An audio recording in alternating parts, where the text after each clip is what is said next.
It's time for the Voice of Reason podcast.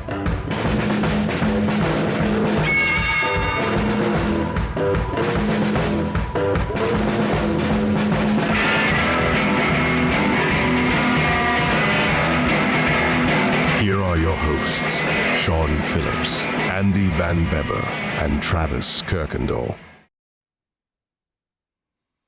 And ladies and gentlemen, we are live with you here. This is the Voice of Reason podcast. My name is Sean Phillips. As always, I'm joined alongside my co-host, Mr. Andrew Van Beber. V, how are we doing today? Very good, very good, very good. The chaos is over. The madness is over. School is officially done. Yesterday was my first official day off, and I've enjoyed doing nothing. Good. Mowing Good. the yard, and that's about it. Yeah, no, that is Beautiful you're weather. definitely, feeling dadhood in full swing right now, it sounds like. Well, my daughter's she's already took off, and she's spending the night with her friend tonight, and so the boy and I detailed the truck today, and so I used and abused him today, and watching my money go down the drain by going up to the orthodontist. And I'm telling you what, when you get to that point, your wallet just gets a lot smaller. Tighter. Yeah, I can only imagine. I know how it feels right now with getting ready for everything that's going on in my life with the move and wedding coming up. Trust me, my wallet has never been thinner. Yes. And probably will have continue to be for the rest of the year. Have you informed the fans about your move yet? I think we kind of briefly, well, for those who don't know, go ahead glossed over it. Yeah, so for those that don't know, currently my family and we reside here in Kansas City, Missouri, but we are actually moving at the end of the month of June, at the beginning of July, back to Pike Lincoln County area. So we are going to be a lot closer to V, and then hopefully in the next little bit here, we might just be live from the Voice of Reason studios here before too long. So it is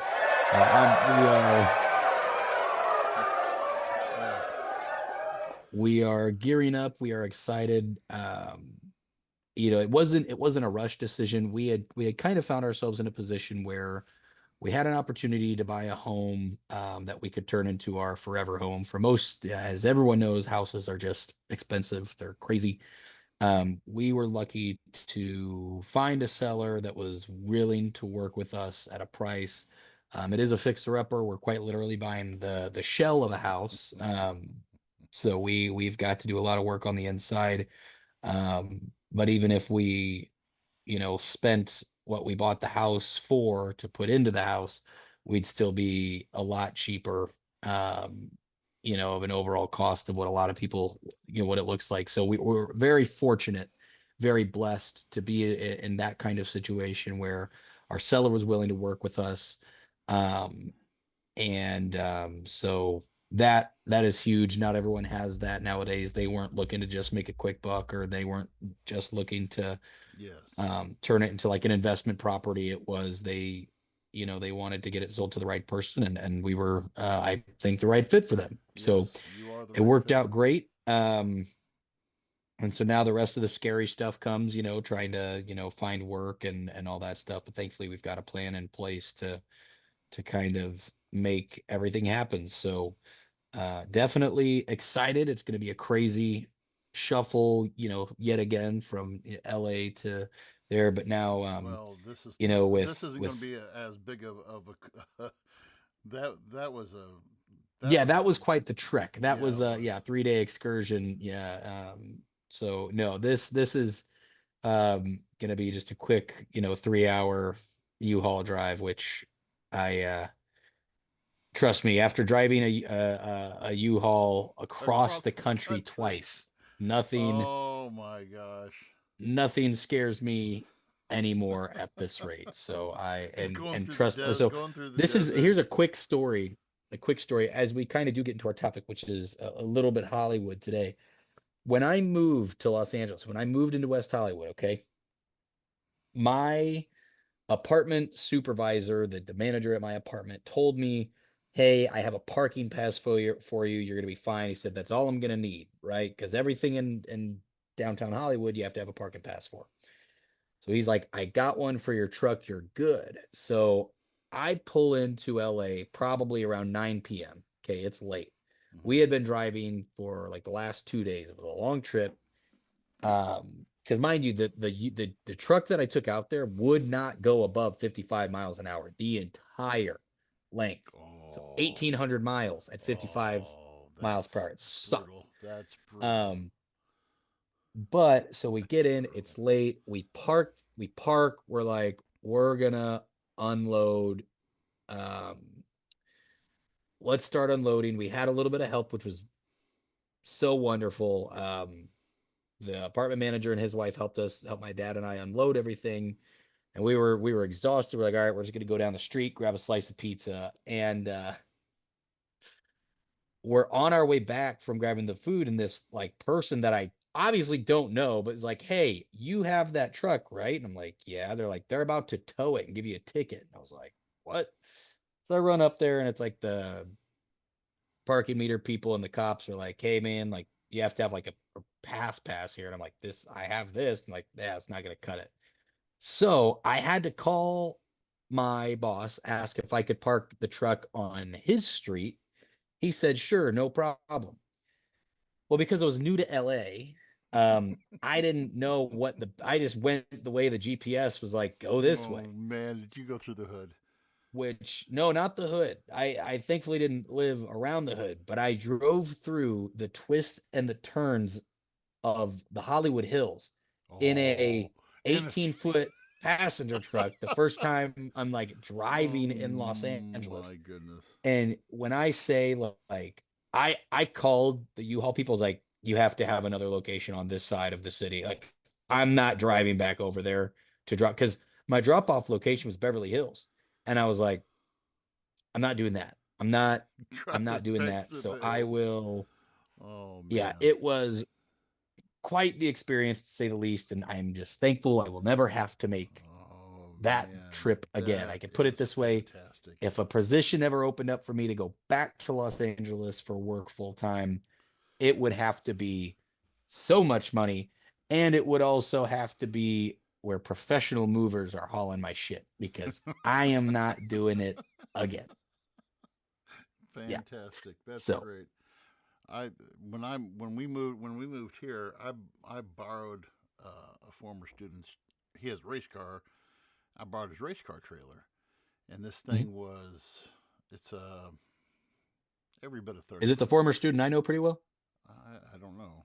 It's one of the twin students. I don't know if you know the one who I'm taking. Oh, no, not. I know another former student that has race car trucks. So, Yeah, and this trailer, he said, just take it. He said, race. We're not in racing season, and I don't have a car right now. I park on my driveway for 2 weeks. I load the trailer 2 weeks. For 2 weeks, I'm loading mhm, this trailer just little bits at a time until I get it right to the back of this 30-foot trailer. mhm. And I said, am I going to be able to pull this with my, you know, little Dodge 1500 V6 truck? Oh yeah, yeah.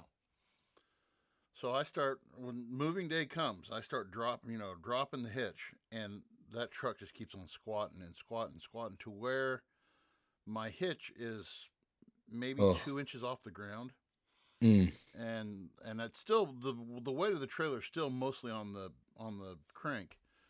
And the guy mm, said he's like, I wouldn't haul that. So mm-mm. I call my buddy Walt, and he has a 3/4 ton truck, and he comes over and he hooks up to it, and his truck squats, but he's able to pull it. And Mhm. so and then the next day, the entire Clopton women's basketball team showed up, and I was unloaded in 55 minutes. So Heck yeah. That's a good good stuff. problem to Good have. stuff. That's nice. Now Yep. we are going to bits and pieces it, so I've got to do some packing tomorrow.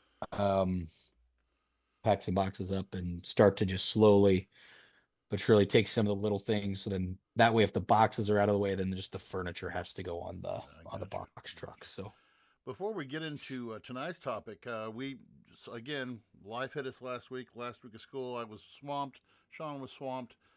We're going to try to get back on a normal schedule now, but Yeah. oh dear God, the response has been massive to our Harrison Butker episode. I think I've been called everything from a sexist to a misogynist to a by another friend, a co-friend of ours, who I'll tell Sean about later, who talked about an archaic model of what this gentleman was trying to push on, and I was just so thumbs up. Thank you all for that positive feedback. We appreciated that, and yeah. So that was that at least lets me know that people are listening, and yeah. So all that Yeah, good no, stuff. and it was a definitely much needed week because yeah, things have been crazy, but no, and so that's why our topic today is going to be a little bit airy. We're not going to dive deep in the political sphere. We might have some, although I will say, and I don't want to get into it, but um I saw that the judge in New York made a very interesting decision for the Trump case that was announced. And maybe it's something we'll have to have our friend Alex Ellison on, our legal friend on. But basically, my understanding is the judge has ruled that the jury does not need to be unanimous to determine Oh, guilt in three of the different charges. So it could be oh, split 4-4-4. So four jurors could pick one thing, four jurors could pick another, and four jurors could pick another thing. And he would be guilty of all three counts. My wow. understanding of what I was reading, which is in, again, I'm not sure how that works exactly. Again, we'd have to have Alex on, and I could be grossly misquoting it how I read it. But we'll get into that probably next week. And So this week, I we're going would to talk about. one other Oh, thing go ahead. I might want to point out too. If you didn't see the clip from this weekend, President Biden was on the campaign trail. I wish I would have gotten this soundbite, but he was talking about why not to elect Donald Trump, and he brought up January 6th, and would you want our country run by a guy who led a bunch of erectionists on January the 6th? So, hey, there you go. A bunch of I mean, I had something going on that day, but I don't it know. was erectionists. So, Yeah, yep. Anyway, go ahead. that is funny. No, so yeah, we're gonna take a deep dive a little bit into the realm of Hollywood this week. So the reason why I wanted to talk about this, we'll kind of get in. V sent a great article, and we'll kind of discuss it. And I actually saw a couple good things about. Well, I wouldn't say good, but it was a good article about some of the biggest box office flops of 2023, and there's been quite a few in 2024. Mm-hmm. Um, but I want to get your opinion after. So one of the things that I've seen, so this past weekend, Memorial Weekend, um, was one of the lowest Memorial Day weekend box offices in a very long time. Kind of the movies that were spearheading were animated Garfield movie, John Krasinski's If Imaginary Friend movie, the Mad Max Furiosa, and there was one other film that was, don't quote me, that was also up there. Oh, Fall Guy with Yes, Ryan Reynolds, Emily yeah, Blunt. That was the other not big Ryan one. And Reynolds, then we Ryan. are Yeah, Ryan Gosling. And Gosling. we are also on the tail end of the latest Planet of the Apes release, that God, came out just a couple weeks ago. God. So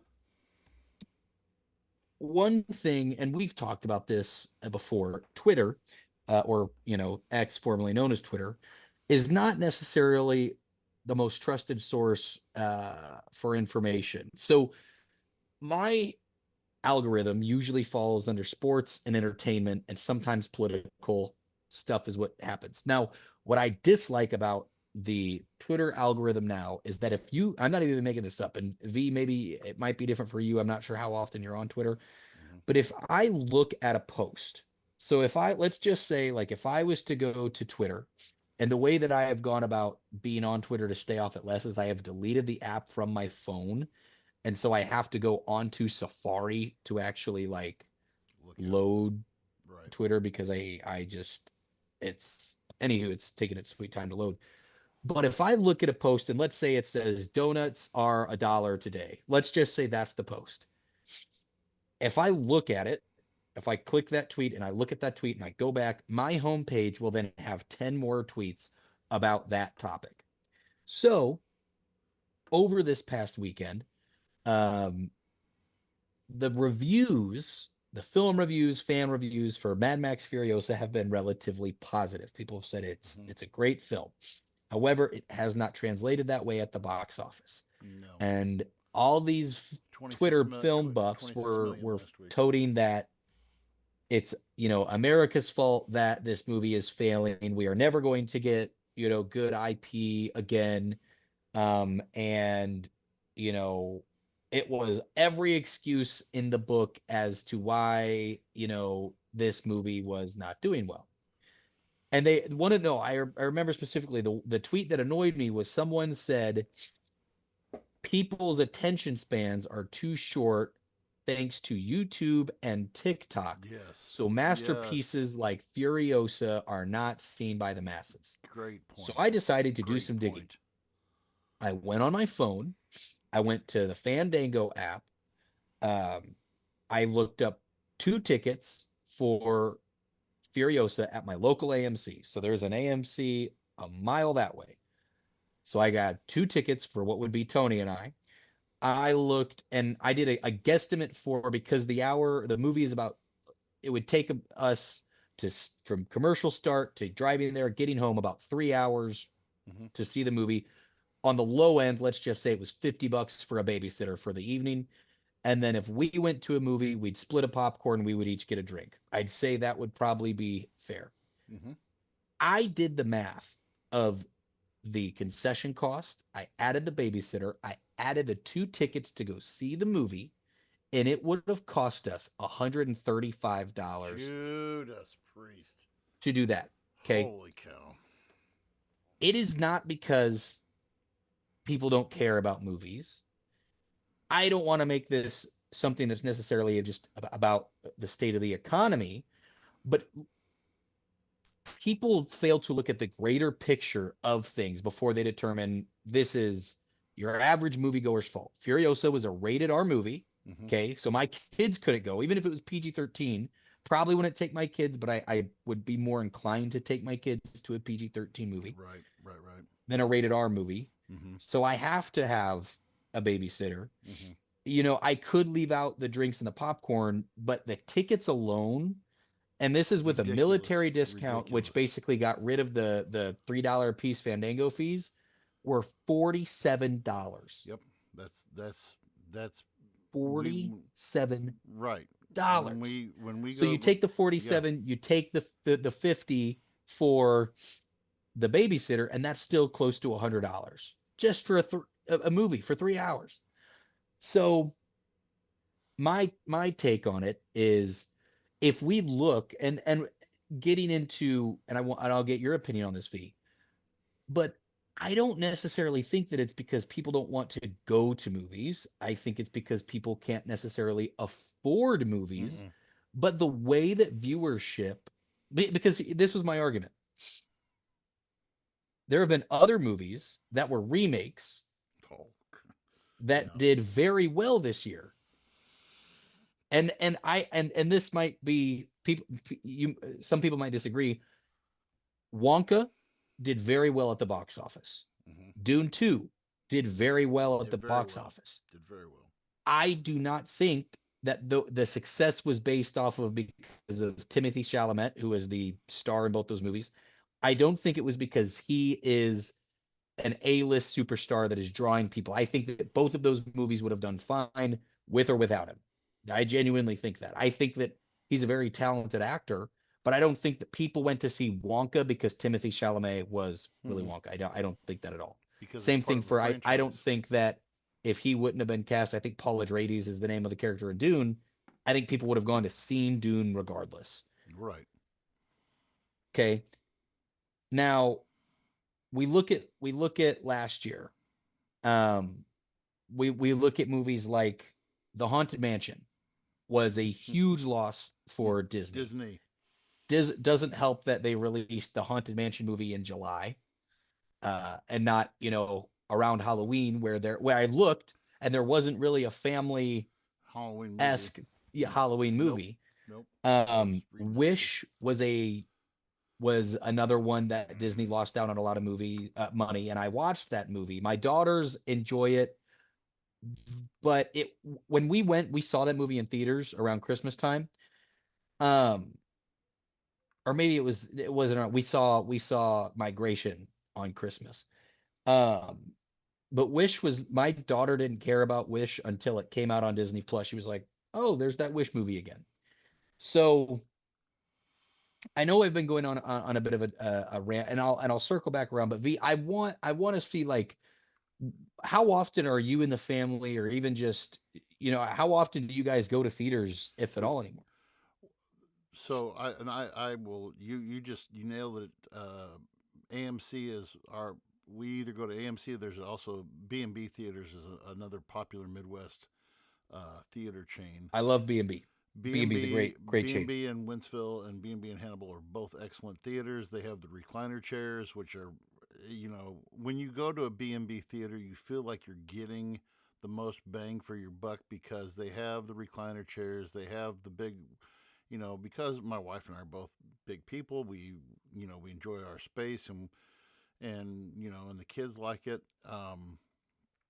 But again, still the cost. So you mentioned, and I believe every bit of $100 because the last time, and for the life, my wife took the kids to see Ghostbusters: Frozen Empire about I guess a month ago or whenever it came out. When I was in Chicago, Yeah. and just for the three of them, and she does a snack and a drink for each one of them, and for those three it was $120. So, and that's with two kids under, one kid under the age of 12 or one kid under the age of 13, the other one a teenager. I think for what we're paying for, and that's kind of one of the things I wanted to bring about too, and I think where we're going with this, are we the quality of entertainment that we are getting? You mentioned remakes. To me, and I had this conversation with Janine. We've had this many times, and I wanted to have our friend Casey Davis on tonight, but I couldn't reach her today. But Casey Davis and I have had this conversation that Hollywood has lost its originality, its idea of originality. And you brought up a great point with saying what that tweet said about how you can't make a great masterpiece anymore for people to watch because they have the attention span of a fruit fly. There's no if there's something of any kind of depth, I, one movie that comes to mind, No Country for Old Men, great movie, okay, but to the average, somebody who's going and No Country for Old Men generated a lot of buzz, and so a lot of people went and saw it. But if you were just to say, okay, this is a great movie, it has a great plot, and I think your average moviegoer wouldn't go to it. Now, so what are we left with? What's been the formula? Sequels, prequels, superhero movies. Okay, when you look at, and I was just looking at the most anticipated movies for this coming year. Okay, so the most anticipated movies, I'm looking through this list here: Bad Boys: Ride or Die, which will be the fourth installment of the Bad Boys movies. Deadpool and Wolverine, which I actually am looking forward to. I'm a huge fan of Deadpool. Inside Out 2, and then another Lord of the Rings prequel, The War of Rohirrim. And to me, and then the remakes. Okay, so as far as remakes go, you have remakes of old Hollywood and old TV shows. The Fall Guy. I've yet to see The Fall Guy. I've heard good things about it. Rotten Tomatoes says it's a decent movie. But on the other side of that coin is Roadhouse, which was on. I believe that's streaming on Amazon. Is that Amazon or Apple or something like that? But that movie is, in Roadhouse, for someone who's a purist like I am, there's only one Roadhouse. That's Patrick Swayze. That was, you know, a guy going and kicking butt and taking names, and that was a great movie, and it was a timeless classic, and it stands the test of time. People can still see it today. But then, they're talking about remaking Back to the Future. I don't know if you've heard with Toby Maguire as a possibility, and you won't believe who they're looking at for Dr. Brown to be Dr. Brown, and that would be Robert Downey Jr. Okay, There's no wait, but okay, not to cut you off. no, Are you saying Toby Maguire as Marty McFly? yes, yes, He's like he's in almost 50. And I love Toby Maguire, but I'm not pretty Toby sure he's Maguire. like I'm the sorry, not Toby same. Maguire, not Toby Maguire. Wrong Spider Man. Um, Oh, Tom Holland? Tom Holland. I'm sorry, not Okay.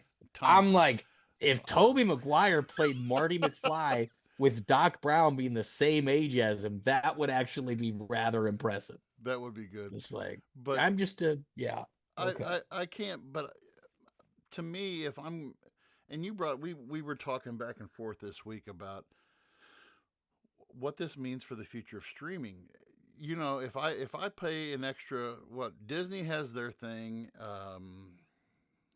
Amazon has what is it? It's like First Look or First, and Apple has it's called Apple at Home, which they're already doing Fall Guy with. Fall Guy is still in the movie theaters, and it was number 5 at the box offices last weekend. But now, okay, so I can go and drop $120 at the movie theater. Well, with all 4 of us, I could drop $160, or I can pay the extra whatever it is, 15-20 bucks, and I can watch it here at home, and I can get pop all the popcorn and go down to Dollar General and get all the candy that I want. And so, what exactly? I mean, what are we paying for? I mean, you're the Hollywood guy. I mean, what exactly? I mean, is how much? I'm curious as to how much, like, theaters have to charge to make. I mean, where they're making their money at, because I can't see it being on the movie. I see them making their money on like concessions and stuff. I don't really see them. I mean, is that what are we paying for concessions? Is that what we're paying for, or where's the money? Where's the money being spent at? Right. Well, I do know a um I know that a percentage of the film, like what it makes, I believe there is a small percentage that goes back to the theaters. They're not Don't making quote much me on that. profit off. They're not. Are they making profit off the showing of the movie though? I don't know. I feel like there has to be some kind of agreement. But I could be wrong. But no, they are mostly making their money off of concessions. That is where Yeah. your movie theaters are making their money, which is why they're high, and rightfully so. I mean, because I get it. It's not fun to, pay $20 for a large bucket of popcorn. It sucks. However, I still want these people to have a job. So I get where that is. It's the amount of money that we're paying just to see these movies. I mean, it was over $20 per ticket. And here's the thing. Back in the day when you paid to go to the theater, you paid for the movie theater experience, the surround sound, Yeah. the big What screen, was the environment. the Dolby But DTX and all that stuff and everything? but where we are at now is, here's the thing. And I don't want to go out on a tangent, but you look back at when The Dark Knight Rises came out in Aurora, Colorado, there was a theater that people were murdered by an active shooter Yep. who I Right, believe the Joker, right? who killed dozens of people. And if you go to a theater, and now that I'm older, I've become the grumpy old man, but who are frequent goers? It's teenagers who are there on their phones to mess around. I've taken my kids to to like kids movies, and there'll be teenagers there yelling and cussing Yeah. in the back, laughing Shut up a up. storm and doing their thing. Shut up. So it's the movie theater experience has kind of, in a sense, lost its edge. Now, I do have an argument though, where there are some movies that you have like, if seeing them in theater will change your life. I felt that way watching Oppenheimer in theaters. Really. If I would have just watched that on my TV, I wouldn't have had the same appreciation for that movie. And that's one of my favorite movies. That was going to be one of the the counter arguments that I had to a lot of this is, while yes, it is usually down to there's been a recipe. Now, I do believe there's been an oversaturation. I wouldn't even say an oversaturation. You could release a superhero movie once a month and it would do very well if it was a good movie. If it was The quality, problem right? is they Warner Brothers and Disney have been striking out as of late, and again that comes to oversaturation. But if we look at back at last year, one of the biggest, Oppenheimer was a rated R movie. Okay, it's a biopic that's 3 hours long, and that movie almost did $1 billion. Mm-hmm. Now, I don't care what anyone says, I loved Oppenheimer. It is Mm-hmm. one of the best movies I've ever seen. I will be one of the first to say that Oppenheimer owes some, not all, some of its success to the marketing that was created not by the studios, but by the general public, which was Barbenheimer, because Barbie and Oppenheimer released the same weekend. Barbie being the largest movie of last year. Again, was it based off of a Mattel doll? Yes. However, that was an original movie Yep, it was. and grossed over $1 billion. Will very likely get a sequel. Um, so movies, if the hype is there, because it really boils down, and again, marketing is a huge thing. There are some movies that are going to do fine, like the Deadpool Wolverine movie. Oh, it'll be They do yeah. not need to be doing the Heineken commercials, the different like random ads I see. That's all good and well. That movie was gonna do fine without all of that because the Deadpool movies have been great. People are excited to see Hugh Jackman back as Wolverine, and the Yes. two, Ryan Reynolds and Hugh Jackman, have Together teased this finally. for Yeah. years. Yes. So So is if we, my thing is, marketing has to be done correctly. When we look at Furiosa, the recent Mad Max movie, I knew it wasn't going to do well for several reasons. The only promotion I saw was just if I was on YouTube watching a video, it would interrupt my film and then I'd be able to skip it in 3 seconds. I mm-hmm. watched the trailer.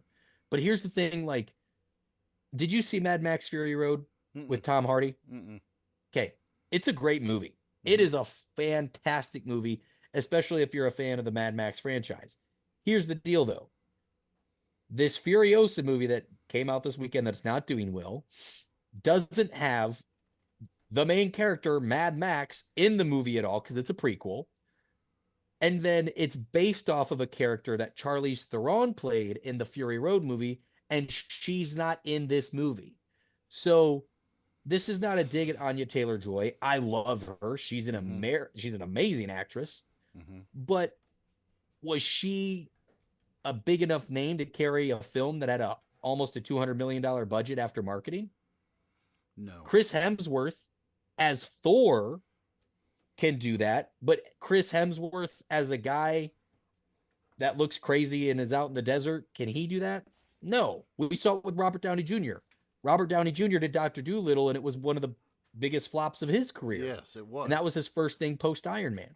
It's people have said it, and people dog on Scorsese when they say things like this, and some of the old school directors when they say there's not really Hollywood stars anymore. There are characters now. Captain America is a superstar. Iron Well, Man is a superstar. but the problem I have with the okay, So here's my biggest gripe though is originality. Is Hmm. originality. There's to me okay, so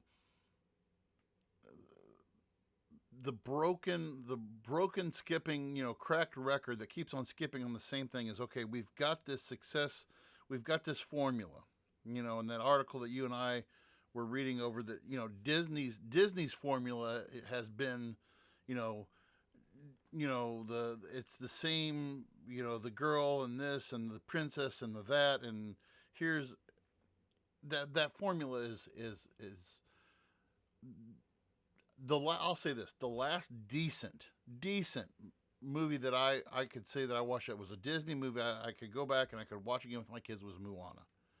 Okay, that was Mm. and that wasn't it didn't sell me 100%, but I'll go and see it. But okay, within the last few years, though, to me there's nothing original. There's Top Gun 2, okay, that was meh. All right, it wasn't bad. It wasn't, but now, since we did good with that, let's hit them again with Top Gun 3. Already talking about putting up another Top Gun movie because of the feel that we got from this last movie. All right, and then like you said, the superhero formula. They could, like you said, they could put one out every month, and there'll be those nerds who will go and see it. But I made this prediction. I made this prediction 10 years ago when Janine and we went to every Marvel opening. I mean, if it wasn't opening weekend, we were there the next weekend Hmm. after. After Iron Man 1, we were hooked. I never was much one for comic book. I kind of followed the lore, and I've read some of those books, where it talks about comic book lore, and I watched the cartoons growing up, Iron Man and Friends and all that stuff. So I loosely knew stuff, and I watched the X Men cartoons religiously when I was growing up, and so I knew X-Men lore. But when they start going, I told Janine, I said, I know what's going to happen because uh, they did the equivalent of Endgame. They had in the cartoon series, they had a fight with Thanos in the cartoon series. Okay, it didn't really play out the same, but it was. So I knew I roughly knew from my childhood. I knew how the story was going to end, and I told my wife, I was like, after this is over, I mean, it's going to be up to the hardcore comic nerds to really stick with Marvel and go with Marvel on to these deeper cuts. They took a risk and they kind of did all right with Captain Marvel, which wasn't bad. But then when they went with the Marvels and that kind of tanked, and then they tried to hit another one with the comic book nerds with the Eternals. The Eternals was terrible, was god awful, and I'm trying to think what was the other one. The song Shang Chi and the Ten Rings wasn't bad. My kids enjoyed it because it was Asian glorifying Asian culture. My kids really enjoyed that movie. But you have, and you talked about Warner Brothers too. I mean, they flopped with their last three movies: the Aquaman movie, the Flash movie. What am I forgetting? Aquaman. Oh, and Shazam: Fury of the Gods. And so they've struck out with all of those movies. And still, I don't think what Hollywood. I think Hollywood executives need to know is dare to be original again. Go out there and create another great come up with something new. I'm sure there are some starving writers out there in Hollywood who have great ideas. If I'm going to pay this money, I want to see a quality project because, am I going to have buyer's remorse when I come away from I hate having buyer's remorse when I come away from a theater that I've just, like you said, you invest 3 hours in, you're going to drop $100+ on, and you're going to see a pile of crap. Well, you want to And know what's a bummer, yeah, in my opinion, is gone are the days where so Netflix is a little bit different because they make $200 million movies for some reason. Why? I don't know. Um, but so you have companies like you have um your Peacocks, which is Universal. You have your Paramount Plus. You have your obviously Disney, um, Netflix in a sense. You have HBO Max, which is Warner Brothers, which now they're launching Apple, Netflix, and I believe Peacock is launching a joint subscription service for $15 a month for the ad tier. And I'm like, oh, cable. They're releasing cable. But gone are the days, and they still make some of them. But here's a great example. I don't remember the name of it, but Jennifer Lawrence's most recent R-rated comedy that she just did. I don't ask me the name of it. I don't know off the top of my head. Um, but it actually did decently in theaters. It wasn't like a crazy return, but there was a low overhead on the budget. Do you know No hard if feelings. what genre? What genre? Oh, no, no hard feelings. That's right. If you had to take a guess right now off the top of your head, what do you think is generally the most profitable genre of movies that companies put out there? Take a guess. Horror movies. Horror movies. Yes. Why? It's because it is few and far between that a horror movie costs the studio more than $10 million. Yeah. 20 million if it's like a big old project. But the amount of times that these companies will make $100 million returns off of a $8 million movie, like the Conjuring series, I don't think any of those films cost more than $10 million. And I think most of them have done well over 200 million at the And box office. because it's simple. You watch those. It's a It's a simple. It's simple mm-hmm, set up and to do. exactly. You're not going on location or anything like that. And yeah. So gone are the days where studios are putting out your for theaters movies like did you ever see the movie Lawless with Tom Hardy, Shia LaBeouf, and Jason Clarke? Mm-mm. Great movie. It probably cost the studio anywhere from 30 to 40 million dollars to make that movie, and it just did, if I had to guess, probably by the end of its theatrical run it was probably under 100 million dollars. Could be Oh a little bit yes, more. this is the yes. I've seen a lot of clips from this Yeah. movie. Yes, So yes. gone are the days where studios are making, and let's just say hypothetically, let's say you attach an actor like Chris Evans, you pay him 8 to 10 million dollars with a residual deal, and then the overall budget of the movie is somewhere between 30 40 million. It could be a light action movie where maybe he plays like a street cop and he's doing something light action. It could be a rom-com. It could be um you know uh a war movie, that doesn't have to be this Totally 150 right. million dollar conglomerate. Agreed. The only like Now we see Netflix original movies that are just coming out that might cost Netflix a couple $1 million to make. And you say they have their own studio out in Arizona or something like that. Didn't you say they have Albuquerque, they have studios Albuquerque? out in Albuquerque. Mm-hmm. And so let me Bless you. excuse me. So why studios got away from that is really beyond me. It could be because maybe with marketing you almost have to match the budget to really get the name out. But in all honesty, if you did get the right star behind it, because I'm serious, like with the exception of very few people, there are no longer like Hollywood stars like Tom Yes. Cruise. Yep. Yep. Tom Cruise, probably anything he goes in would make $500 million. I don't even really like Tom Cruise, Mm-mm. but legitimately, who else do you think could make any movie right now and it do well? Just it could be any random ass movie and it to do super well. I would have said Robert Downey I would have Jr., too, and then but his last movie I did can't not do well anymore. at all. Yeah, I can't say Robert Downey Jr. anymore. I mean, because And so he's forever typecast.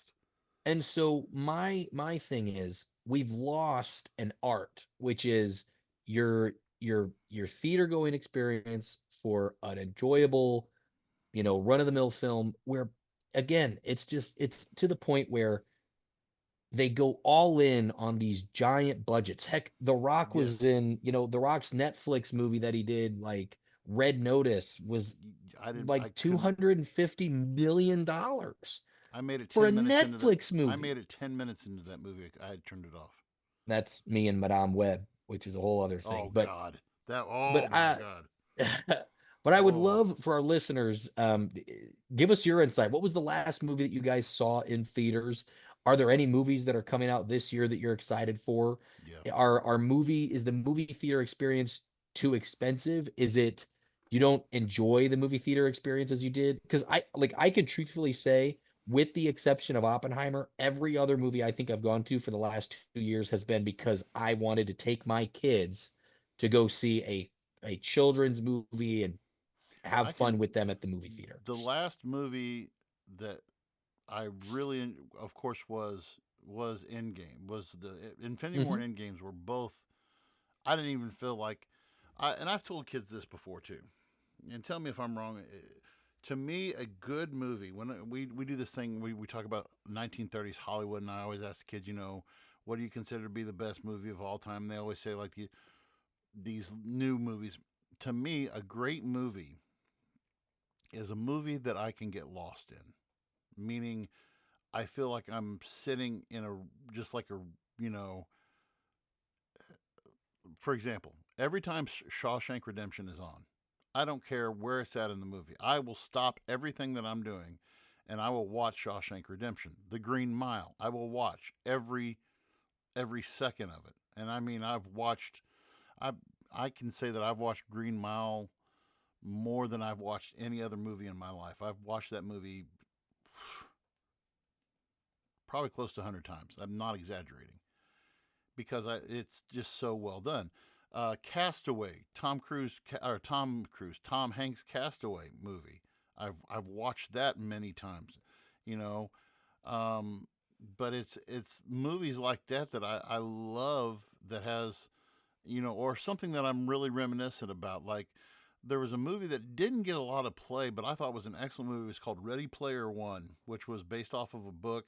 One of Loved that is in my top 3 movies of all time. I love Ready Player One, and Love that movie.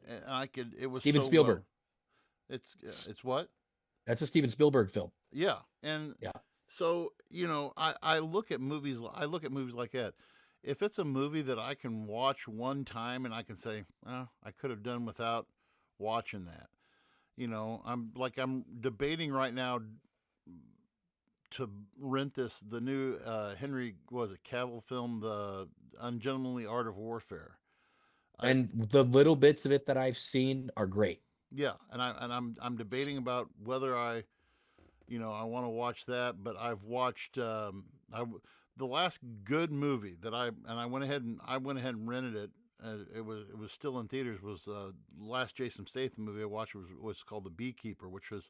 Yep. And I'm also into like these scam call center videos on YouTube, and so I really got into that movie. It was not like but it was an enjoyable experience. I was like, man, I'm glad I used the money to watch that movie, and Yeah.